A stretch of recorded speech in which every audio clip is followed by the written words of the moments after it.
Hey friends, greetings and blessings. Thank you so much for joining us again. Um, Hope that you guys had a great time in your churches, enjoying that beautiful liturgy, great confession, absolution, all those wonderful things that Christ has for us every Sunday in the service. If I'm not mistaken, this is the seventh week of Epiphany, which is an exciting time in the calendar for us.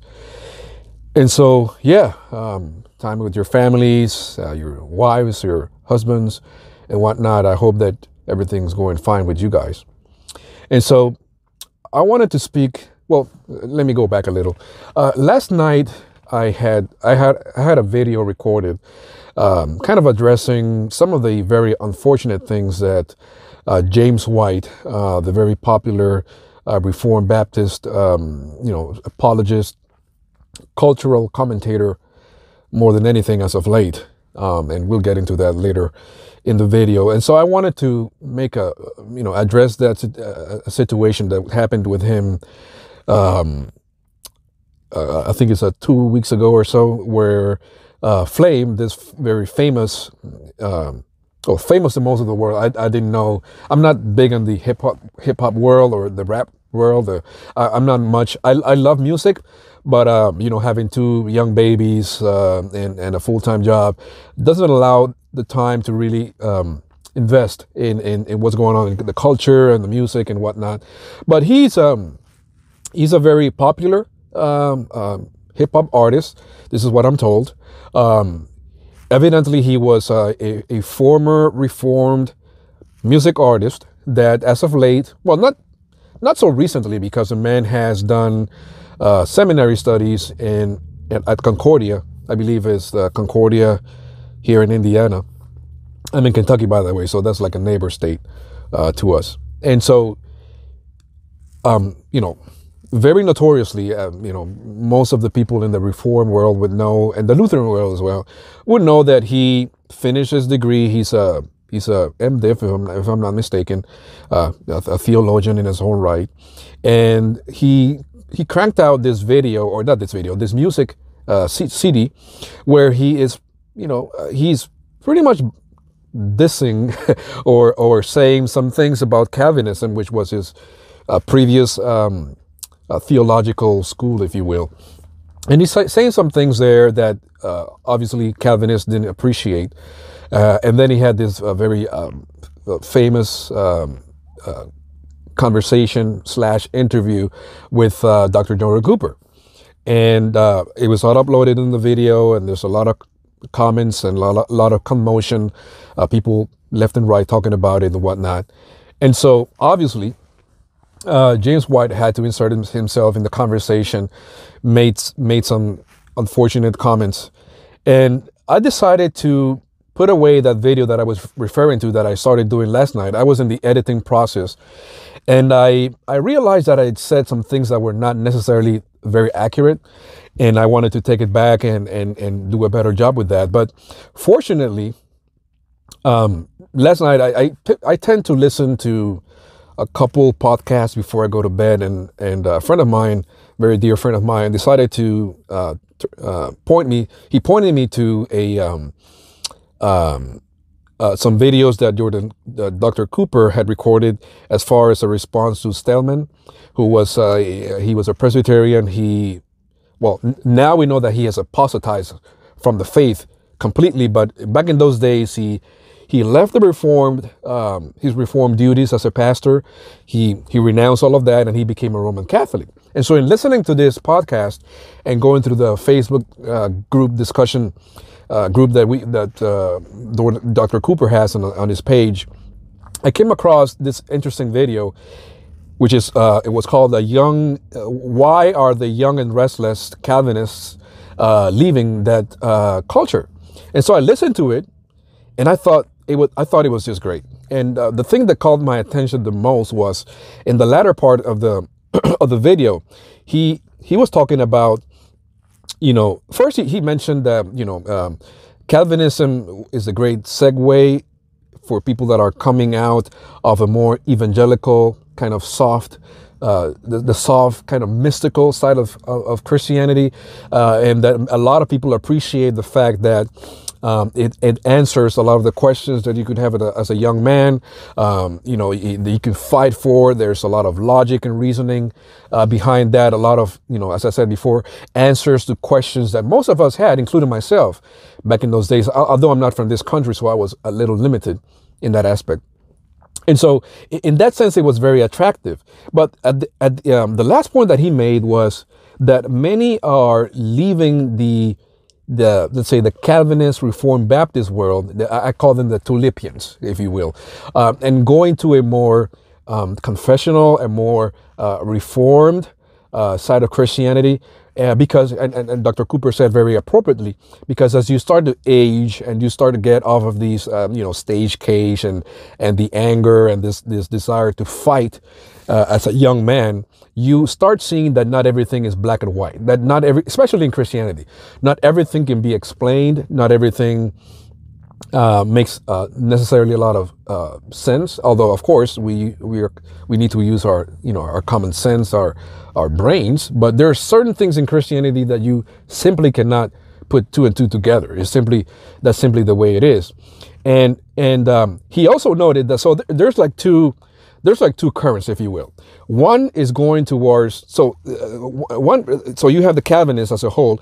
One section of that movement is moving towards the as I said before, the confessional, the more reformed side, and the other side is pretty much stuck into the culture. All they do is address culture. I even saw a video. These guys at Cross Politics and Doug Wilson, the theonomists, which include guys like Jeff Durbin and all those guys, the abortion rallies and addressing taxation and the economy and sexism.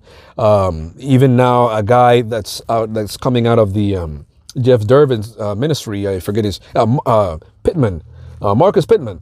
All they do is obsess over cultural things, economical things, things regarding, whenever Trump addresses the country with anything, they jump on it. That's pretty much all they talk about.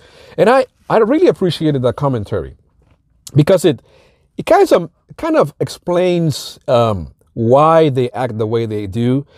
Because at the end of the day, their theology is just is dry. It's Christless, if you will.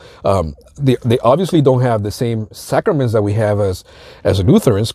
They would deny that Christ is present there, in the bread and the wine, as he promised that he would. And so in that sense, we do understand why they act the way that they do, why they are not so much into theological conversations, if you will. And this is something Dr. Cooper explained. At the beginning of the movement, it was all about discussing the tulip, total depravity and election and whatnot.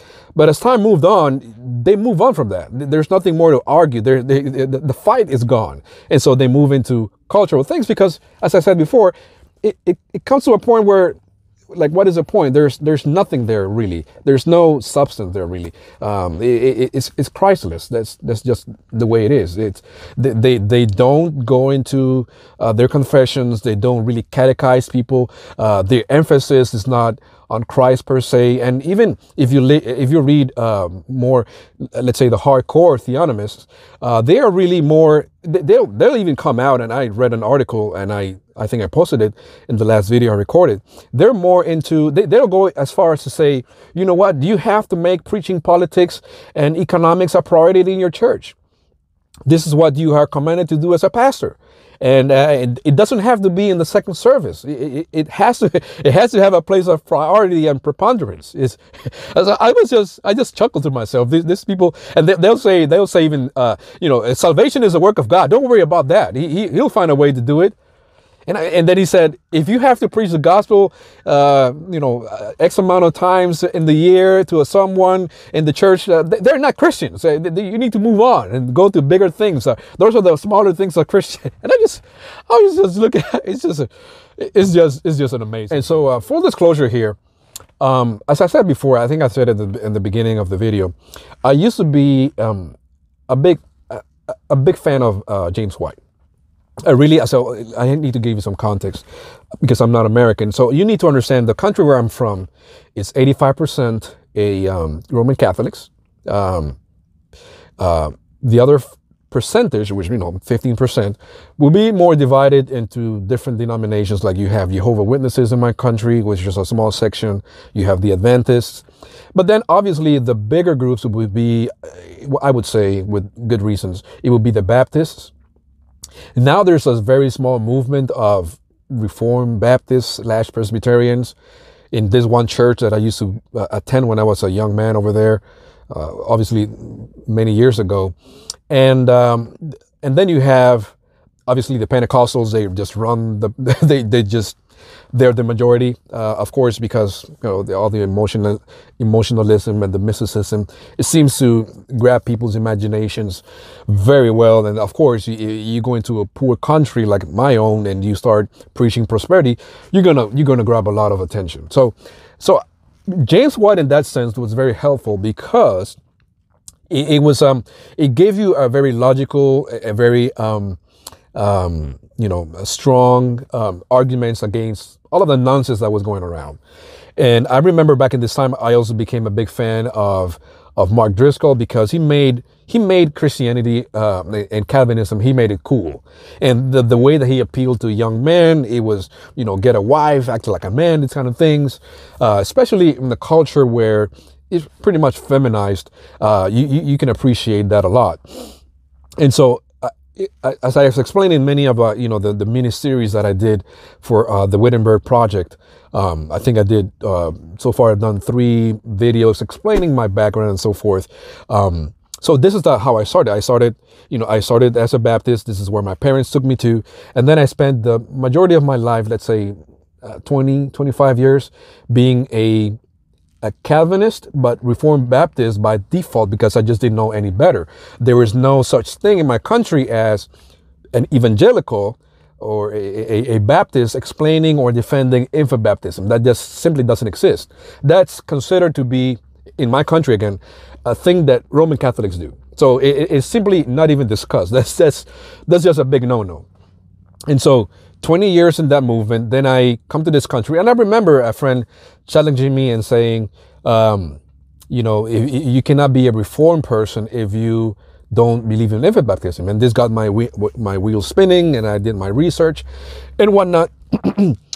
And then by that time, I was already getting disenchanted with James White because of the racial issues that he got into. And to be perfectly frank with you, he has no business really getting into. He's very just ignorant, unbalanced, unfair. And frankly, he has, this is my opinion, and take it for what it's worth, he has kind of devolved into,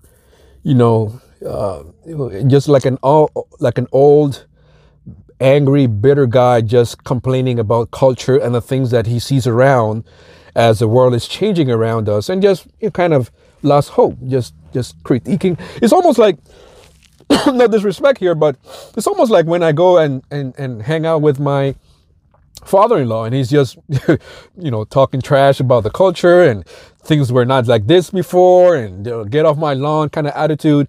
And so it's like, okay, there's no value there anymore. But as I said, the black race issue that got me kind of disenchanted, and I said, it's enough of you, buddy. I have to let you go. Was I remember how he really got upset with whenever someone would say on Twitter, which I'm not on Twitter anymore, anyone that mentioned the black church, because he's big into the CRT movement and all these black people, African American, this country that want to take over churches and restitution and all this stuff, and he would really get upset when someone said the black church, because, and I agree with him in a sense, there's no such, the church is a church, and the church is comprised of different ethnicities and what's not. But so that's something that shouldn't be even a conversation, even though we do acknowledge that there are different ethnicities and every ethnicity, and there's different cultures, and you have to be, you need to understand that not every culture is going to see eye to eye on very different things, and that's just the way it is. And so okay, I took that. So I remember hearing him after he said, after this tirade and he arguing about the black church not being really a thing that it shouldn't be a thing in our midst. He's saying that, I don't know where this came from, but he said that black churches are the most theologically ignorant, and like they have no desire to grow in their knowledge of theology and textual criticism and whatnot. And I said, wait a second, how is it that if you believe that we shouldn't divide the church into these different ethnicities, why are you now picking on the black church? And why do you assume that, why don't you use that standard as well with many other churches that are predominantly of one ethnicity? Like, I've been into, so I speak Spanish, and I've been to majority of Mexican churches in this country, and they're not the most theologically savvy and sound. They're not big into textual criticism and things like this. And would you also go out and say that, the Mexican church is deficient in this sense? Or also, I've been into, majority white churches in this country, and, I didn't have any problem with that. I mean, I was new here. I was kind of lost, trying to find my way, get a good job, and walking into these churches, and it was majority white. I would say 95%. And the theology was completely off. And so I started wondering, why do you pick on blacks and not on other ethnicities? And then I also, the last one that did it for me, I think this is a couple years ago, when he went into saying that, the majority of black women are sort of promiscuous and prone to aborting their babies. And I just kind of lost my mind, because I'm sorry, you can twist numbers to say whatever you want to say at the end of the day. But how does that help you in arguing or talking to an individual? So first of all, you violated your own logic, your own reason. And if you know anything about James White, here's the thing. He is big into calling others out for misrepresentation and straw man. And you need to get off of Wikipedia, and you need to do real research, and you need to buy books and this kind of thing. So no, he's a self-proclaimed scholar who is big into fairness and balance and all these things. And he kind of rubbed me the wrong way that he did this with black people. And this is also a segue into what's coming later as far as the way that he dealt with Flame. And so, starting with those things, I seriously just got disconnected. I thought he was becoming a weird person. I just simply believe that it's time for people to stop using the church, stop using Christ as a stepping stone into things that are completely unrelated to Christ. Like, if you really are about Christ, and this is one of the biggest discussions that we have as Lutherans, why is it that people like, Calvinists and Pentecostals and Charismatics, why is it that mainstream culture calls them evangelicals when they are almost nothing about everything except the gospel? It's about filling your pockets with money. It's about you using your reason and your logic. It's about talking about taxation and racism and sexism and all kinds of political stuff, and America first and theonomy and the law. Why do you call them evangelicals? Like, we are the real evangelicals. So here's my criticism, or my concern, if you will, or my comments on the thing that happened with that I observed with Dr. White is the following. I've been a Lutheran officially, and I say officially because I had been studying previously to June, which is where I tell my friends that I became a Lutheran, because it was a time where I had the opportunity to visit, go to Issues Etc., the conference, and I was just blown away by the liturgy, and I thought it was a beautiful experience. I'll never forget it. But I had months previous studying that, and I'll give you a list of the different ministries that have impacted my life and really helped me in my understanding. So I remember the first big one was obviously Issues, Etc., which is a radio station. If you're a Lutheran, you know this. If you want to find about anything really, you talking, baptism, Lord's Supper, the history of Lutheranism. They have great guests like, of course, Dr. Jordan Cooper, guys like Fisk and Wolf Mueller and whatnot. So that's just a great base. Like if you just want to go somewhere where you'll find information about anything, that's the first place I would recommend you to go. And then you have so Jordan Cooper as well was great, very helpful, especially because he has a background with Calvinism, so he understands where we're coming from. I also have friends with 1517. They've helped me a lot. Brian Wolf Mueller has a great podcast himself. I also Reverend Jonathan Fisk. As a matter of fact, I'm part of his video editing team and helping to promote his book and putting out videos and his newsletter and stuff like that. I'm part of that team. So by the grace of God, I've become pretty involved with this. And I of course, I also have my little YouTube channel with my friend Lex, Wittenberg Project. If you want to support, we would really appreciate that. And so I did my calculation, and I have a little over, since June, I have a little over 1,500 hours of, audio, listening to, audiobooks, podcasts of different kinds, also reading books and different materials, interviews with pastors just in my area. It is not necessarily the most Lutheran friendly, if you will, but I've visited 4 churches. I've had the opportunity to interview different pastors, asking different things. They have given me books to read. I've had the opportunity to do private confession and absolution, and many other things. And here's the thing. I don't understand how you can make a video critiquing Lutheranism in a very dismissive manner, which has kind of become a brand thing for James White. That's just the way he acts. I'm sorry, he comes across as a jerk. I don't know him in person, but if you watch his videos, he tends to be very dismissive. The way that he addresses other pastors, even on Facebook and Twitter, treats them frankly like idiots, like they don't know what they're talking about. He's just like that. It's just the way that it is. And I was wondering, as I was listening to his little video attacking or putting flame in his place, he never mentioned the Book of Concord. And he almost assumed, based on his experience on talking with different Lutherans, that you can tell right off the bat that they don't really know what they're talking about and tend to be on the liberal side. I don't know why you would take that and act as if that is representative of Lutheranism. Don't you know that there's a conservative side that has over 2.5 million people?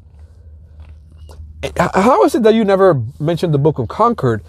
And a layman with less than a year of studying theology, Lutheran theology, how come I know this? It's even in Wikipedia. The Book of Concord is the book that you want to go to if you want to know anything about conservative Lutheranism. And so I thought that was interesting. But again, and this is something that bothered me, and I guess it shouldn't, but I've seen him address Mormons and address Muslims with more respect than that. Because as I said before, he's big into fairness, okay? And I agree. You don't have to be a Christian for me to treat you right. We have to show, as the book of Romans says, owe nothing but love to everyone. I think it's Romans 11. And so I agree. We have to treat everybody with respect and dignity. And so he goes a mile and beyond into preparing and reading and bringing in, Muslims to talk to him about different things, Muslim scholars. He even brought a language expert, I believe, back in the day to really be informed of what's going on. He travels all the way to South Africa and debates these people. The same with Mormons. He's very famous for the work that he has done with Mormons down in Arizona. But when it comes to talk about Lutherans, you dismiss us as people that just believe in mystery. It equates us with the most liberal wings of Lutheranism. It's like, what's going on? Like, you just... and then in answering the tweet that Flame put out, as far as he made a tweet, and you can watch the video. I'm going to link it down in the video. He says something about if something about Adam and Christ and the extent of the sin and the plague of Adam and the extent of Christ in his salvation, which is obviously had to do with justification, objective, subjective justification. If you're Lutheran, if you've been a Lutheran for a while, you know what I'm talking about. This is, I don't want to say everywhere, but you'll come across that eventually. And his answer was, well, I guess it shouldn't shock us. Instead of addressing the biblical arguments that Flame was making, which I think were valid points, and you can have a decent, very nice, very deep conversation about these topics, he right away goes into logic. Well, if you're saying this, then it means that you will descend or you'll become a universalist. Well, wait a second. That's not the way that we do theology. The way that we do theology is we read the scriptures, and if God says so, it is so. And that is the end of the conversation. And if in the process of you reading the scripture or teaching scripture or whatever you're doing with the Bible, if it trumps or if it confronts or if it puts your whatever theological system you belong to, if it puts it in check, then you need to repent, and you need to change your positions, your system of theology. You don't change the scripture. You don't go to logic. But of course, if you're a Calvinist, what else can you do? I mean, Calvinism was really built upon reason and logic. My body. This is my body. Doesn't mean this is my body. How can the finite contain the infinite? It's pure logic. By the way, if you believe that, obviously you have a lot of incarnational problems, because God came into a finite body. I mean, it is what it is. And so I guess at the end of the day, I suppose that the conclusion of this is, I guess it is what it is. If you're not really into Christ, if you're not really into those kind of things, I guess that is your place. I think you will love that, having those type of conversations, which are not really Christian conversations. As I said before, it's just using Christ as a stepping stone to do kind of nationalist work or stuff like that, and vent your anger against culture. But, thank God that a lot of us are just walking off of that, because sometimes before, I mean, the well just dries. There's where Christ is not, if Christ is not there in our midst, we'll just dry up. Christians are not going to, you can't sustain a ministry. You can't be a happy, joyful, Christ-centered individual in those kind of theological systems. And this is the reason why I appreciated his system. So this video that Dr. Cooper put out a couple of days ago, and that I had the opportunity to watch, because it resonated so deeply with me. I remember when I exited Twitter, when I was on Twitter, so I was on Twitter from 2016 until last year. And I remember when I finally got out, how dry I was, how I felt defeated. It was like pointless. What is the point of this? And my tweets, my feed was surrounded and drowned in Calvinism and cultural things and the black thing and the CRT thing.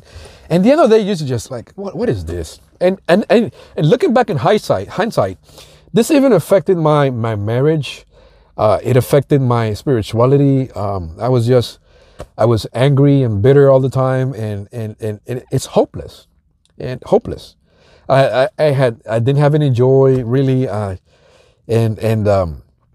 the most important thing is, I ended up with a lot of, as I started looking into Lutheranism and watching debates and the back and forth, you have to be honest with yourself and just say, you know what, you have to leave a certain degree of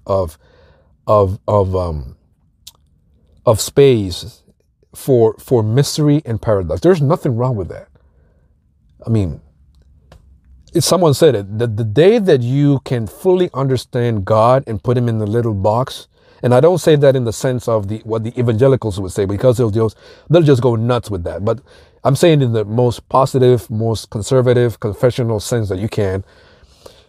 You have to understand that Christ has done and continues to do in the bread and the wine a lot of mysterious things. It is what it is. And thank God that a lot of people are just running away from this system, because at the end of the day, you'll just end up being a bitter person. You walk away from Christ. Some people have just walked away from Christ. They have become just embittered people with anything that has to do with culture, and it just destroys you. It really does. It's a soulless system. And so I just wanted to make a comment on that, and just point out that, I want to encourage you. Some of you are considering Lutheranism and moving out of Calvinism, moving out of the Reformed Baptist thing.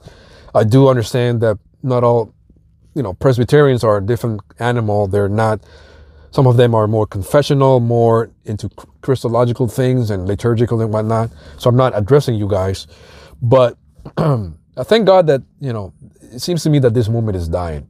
It's a great segue if you're coming out of a movement where it's just mystical and lost, and it'll give you great apologetics and a backbone. But at the end of the day, it becomes a Christless, kind of pointless system that it doesn't do us really any good. So thank you so much for watching. I'll see you next time. Bye-bye.